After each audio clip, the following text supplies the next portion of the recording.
The MMDA held a press conference with the DPWH this morning. For the details, we have mobile journalist Arles de los Santos on the ground. Arles, ano ba ang napag-usapan dyan?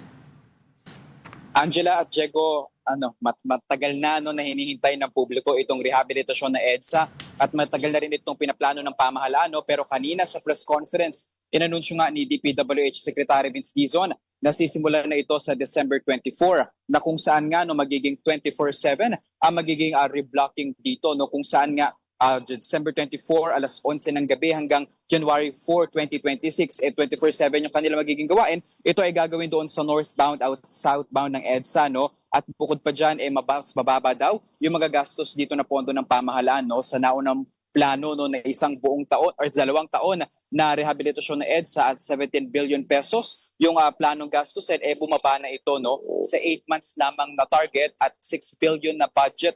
So 11 billion pesos daw yung matitipid ng pamahalaan dito. Ayon sa kalihim, sisimulan ito mula Rojas Boulevard hanggang Orense at magpapatuloy pa rin naman yung coding scheme na isinasagawa o pinatutupad ng MMDA at hindi na rin daw kakailanganin na dumaan o makipag-partner pa sa mga skyway o iba pang tollways para maibsan ang trapiko ng publiko dahil inaasahan nga na hindi na magiging mabigat ang idudulot na trapiko ng pagsaayos ng EDSA sa paparating pang mga araw.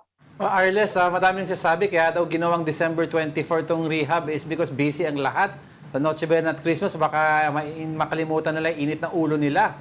Pero Arles, linawin natin beginning to 24th sa gabi ito, I suppose, ano yung areas makikita mo maapektuhan? Kasi base sa binanggit mo, parang yung mga binanggit mo, mga choke point ng EDSA yan eh. Diego, ito daw yung 2 weeks na plano nila na rehabilitasyon na EDSA dahil mas madami daw yung mga nasa probinsya sa araw na ito.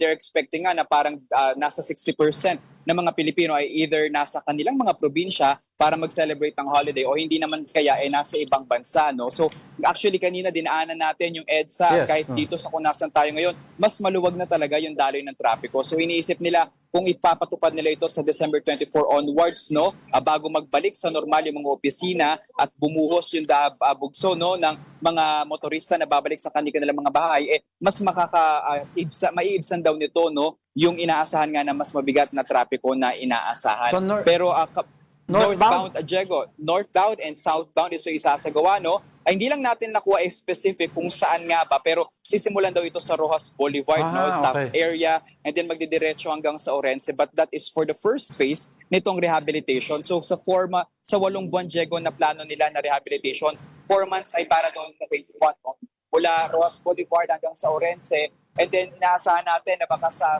Mayo, summertime, mas mainit ang panahon na ipagpapatuloy nga yung phase 2. Pero ngayon, hindi pa rin nila kinukumpirma kung kailan ba magsisimula yung phase 2. Pwede daw itong mapaaga, pwedeng ma-delay ng kaunti, depende kung paano nga magiging progreso ng rehabilitasyong isasagwa. Kabukod pa dyan, tinitignan na rin ng MMDA na magdagdag pa ng ibang mga bus lane, ng mga bus carousels sa EDSA para daw nang sa gayon mas makasakay ng mas madaming mga pasahero at hindi maapektuhan yung kanilang mga pagpasok sa trabaho, ganyan din ang pag-uwi at syempre yung nakakatakot na haba ng pila.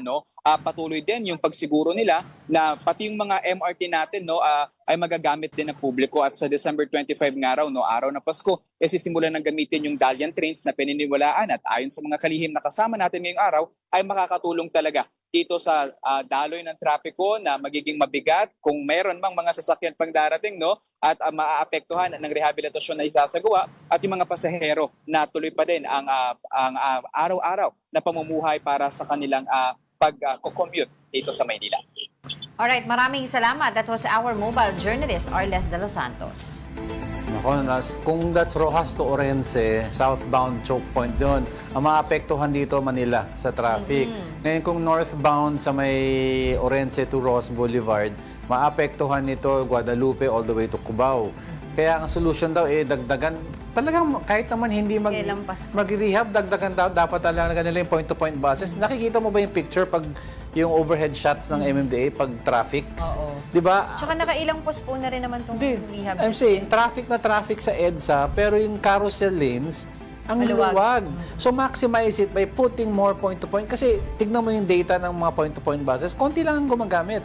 It's MRT, LRT pa rin. So dagdagan nila. Plus, if ever matutuloy yung offline protest ng mga TNVS. Hey, I remember sa 24th ata, kailan ba yan? Or 19? Kailan ba?